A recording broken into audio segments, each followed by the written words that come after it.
What's going on, everybody? Welcome back to another video, and today we're doing another review roundup as I'm trying to do a little bit of catch up on a lot of the 2022 releases that have recently come out that I haven't had a chance to check out and do individual videos for. I did one last week for Damien Chazelle's new film Babylon, along with Del Toro's Pinocchio and Disney's Disenchanted, and today we're going to be talking about two new films as well that have recently come out. And as we come to a close with 2022, there's been a lot of great movies. There's also been a lot of bad movies, and people are starting to create their lists for top 10 worst and best. Some people have already dropped their list, and so as I start to form my list and start to form my opinion for my personal top 10 worst and best of the year, I wanted to make sure that I saw as many little things that maybe I missed in this latter part of the year. So with that said, you guys can expect some reviews coming very soon that are going to feature some of these 2022 releases that I'm catching up on here as we come to the end, to try to have as many options as I possibly can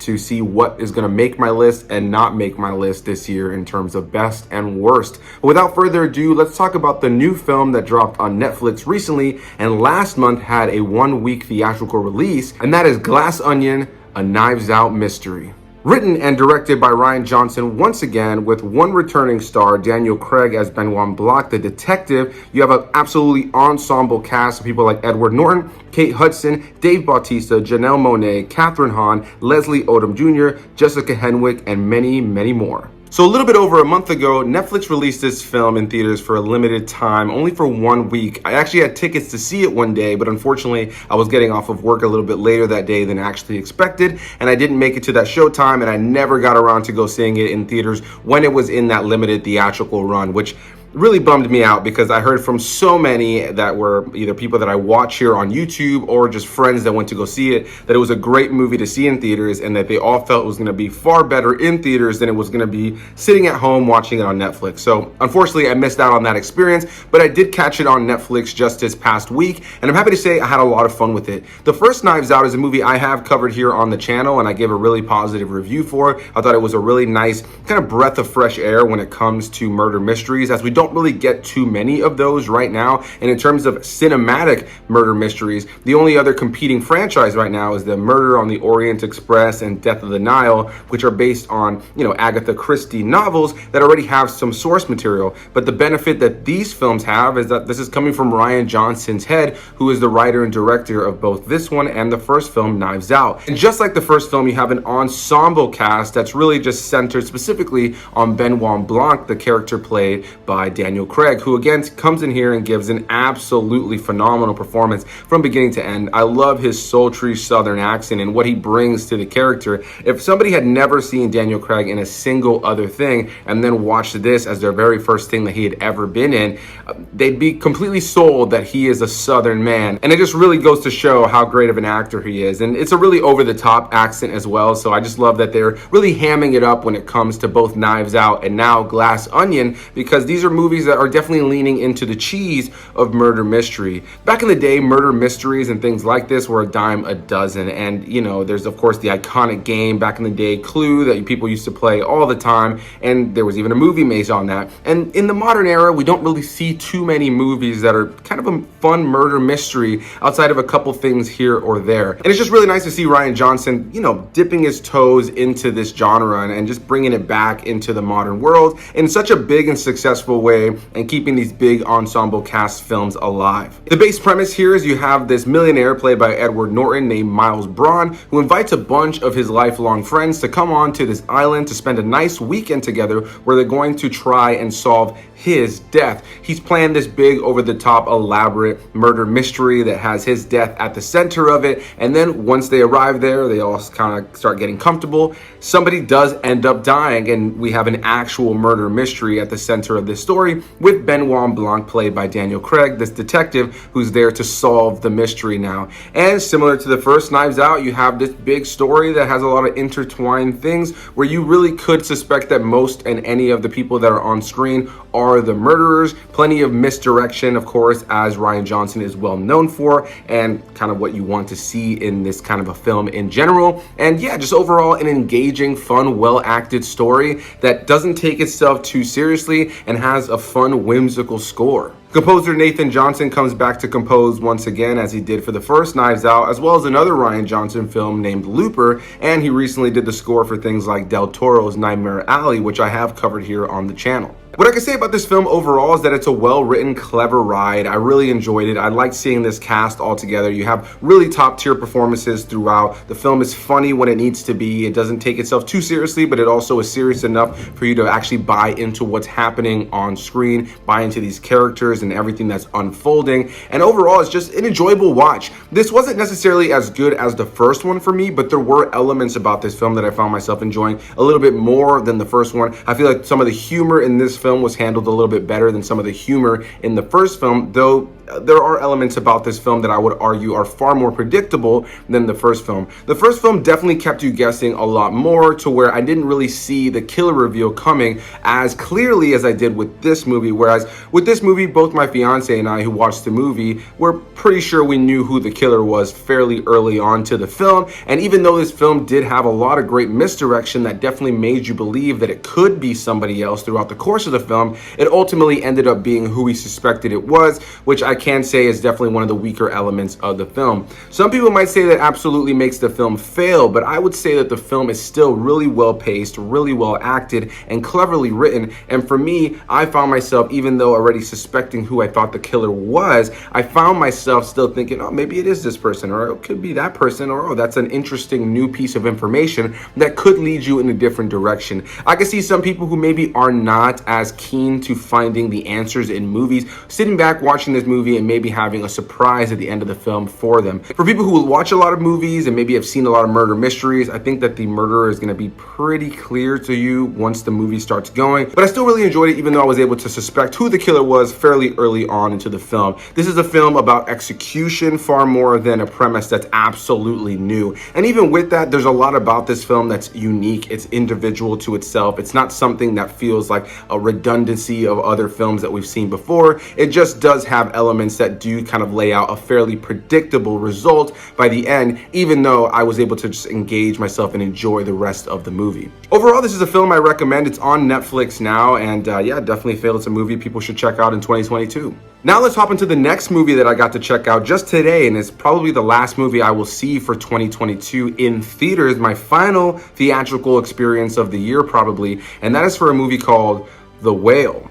Directed by Darren Aronofsky and written by Samuel D. Hunter, who also wrote the stage play that this film is based on. This film stars Brendan Fraser, Hong Chow, Sadie Sink, and Ty Simpkins. So I think it goes without saying that The Whale is one of those movies of the year that a lot of people were hearing about, specifically because of Brendan Fraser, who I'll just go ahead and start this off by saying gives an absolutely show-stealing performance, alongside the person who plays his daughter in this film, which is Sadie Sink, who also gives a really great performance here. Overall, I'm happy to say that I really enjoyed this film, and I found that this was definitely one of the most emotional films that I saw this year, and easily one of the most uncomfortable films that I watched this year. This is a movie that is not going to work for everybody. This is a movie that, in lesser hands in terms of the direction and in the lead performance done by Brendan Fraser, this could have been a movie that could have gone either way, but it really is held together at the end of it all by Brendan Fraser's performance and Aronofsky's direction. The base premise of this film is that you center on a man named Charlie, who is morbidly obese and is an online teacher for an English course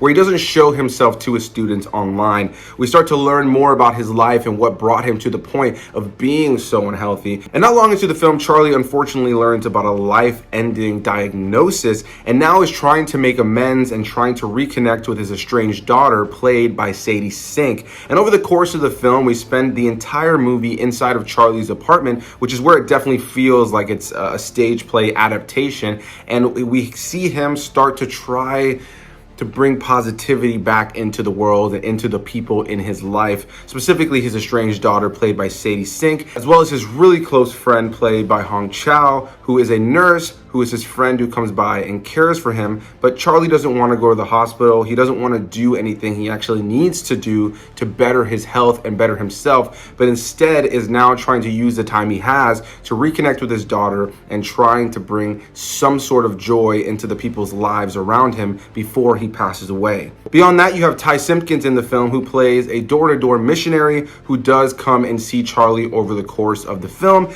And I'll leave it at that. I don't want to say too much more when it comes to this movie and the story and things like that, because at its core, this is a simplistic film that takes place in one location for the entirety of the film. It's dialogue heavy, it's got a slower tone, and it's far more about performance, nuance, and overall character development than it is about any sort of big over-the-top plot points or anything that's really pushing forward a very strong narrative. This is a movie that is about character. This is a movie that is about human self-destruction. This is a movie about self-pity. This is a movie about not taking care of yourself. And there's definitely an element about this movie that I really connected with, because in the last year and a half here on YouTube, I've talked about it.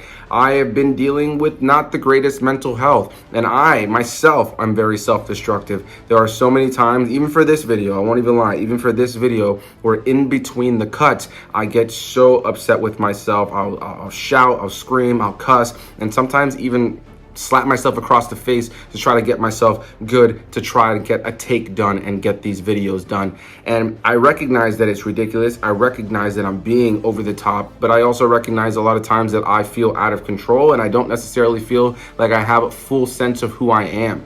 So this movie really connected with me on that level, because even though I'm not somebody who's morbidly obese, I have struggled with weight over the course of my life, the self-esteem issues that come from that, and the unfortunate side effect that you end up just eating more to kind of comfort yourself when ultimately that doesn't really help the situation. And Brendan Fraser gives a just absolutely gut-wrenching performance in this film, with there being multiple moments, especially leading up to the end of the movie, where I found myself really welling up in my eyes in terms of tears and just feeling really sadness throughout the course of this film. This is a film that's going to make many people feel really uncomfortable, especially people who are struggling with personal self-destruction, whether it is morbid obesity or just something different like what I was just explaining with myself. This is a movie that at its core is about humanity and people and how we all deeply care. This is a movie about personal self-destruction, but also about how even within that you can care so deeply for others around you. And that's something I can definitely relate with when it comes to this movie, is the fact that, you know, I do have this massive self-destructive tendency for myself. Those who are close to me, some of my YouTube peers that I've spoken to, know that I tend to speak very negatively about myself, and I have a very dim and bleak outlook on life, at least right now in my life. But I do have a far more positive outlook when it comes to others in my life, and always encouraging them versus encouraging myself. And so there's a huge element about this film at its center that I really related with, and that I really was able to deeply emotionally connect to. And yeah, it's interesting that this is the final film I'll probably watch in theaters this year, because it's a film that I think really spoke to me internally more than I expected it to. I expected this to be a heart-wrenching film with some really strong themes and messages, and something that had to deal with self-destruction, but I didn't know that it was going to be anything outside of morbid obesity or health or some sort of family situation. I didn't think I'd walk away with this thinking, well, in a lot of ways, that's me, minus the part that I'm, dying or sick. Overall, this is a film I really highly suggest, but I think you should know what this movie is and expect what it is going into it. This is not going to be a quickly paced film. This is not going to be a film that's super eventful and has all these big plot points. This is a film about character, about narrative, about dialogue, about small moments, about nuance, and overall, I just found myself really engaged from beginning to end. Even though I can admit that this is a slower paced film, I found that the pacing was really well done. This movie clocks in a little bit under 2 hours, and ultimately I felt like that time breezed by pretty well because I found myself engaged in the performances and seeing where this was all going to go. Overall, The Whale is a movie that definitely emotionally connected with me, and I definitely took things from it. And I think without a doubt, this is Brendan Fraser's best performance when it comes to depth and nuance, though I don't necessarily think this is going to be a movie that's going to be everybody's favorite when it comes to him, just because of how deep and heavy it is of a watch. It is an uncomfortable watch, and when it comes to Brendan Fraser, who has played so many lovable, likable characters in such entertaining and fun popcorn films of the past, I think we're always going to kind of lean into those and enjoying those performances. But I think it is absolutely undeniable that he is giving easily his best performance in his career in this movie. So yeah, guys, that's gonna be my thoughts on the new Knives Out film, Glass Onion, as well as The Whale. You guys can expect reviews for some of the other 2022 releases that I'm catching up on this final week of 2022 in the early part of 2023, as well as starting to get into those 2023 releases, which I'm looking forward to. There's a lot of great movies coming out, and in the first week of January, you guys can also expect my top 10 best movies of 2022 and my top 10 worst movies of 2022. Plenty of movies to try to put on those lists. I'm very, very curious once I form it all what the final list is going to be like. And this is actually going to be the very first time I'm doing top 10s here on the channel, as I've always struggled with definitive lists. And even though I don't think these lists will ever be 100% definitive because opinions change over time, I am excited to throw my hat in the ring in terms of what my opinions of the top 10 worst and best were. So a big thanks to you guys for watching. Definitely leave your thoughts down below. Did you like Glass Onion, Knives Out mystery? Did you like The Whale? Definitely leave comments down below. And I'll see you guys in the next one. Hit that like button, comment your thoughts, subscribe for more videos, and I'll see you in the next one, guys. Bye-bye.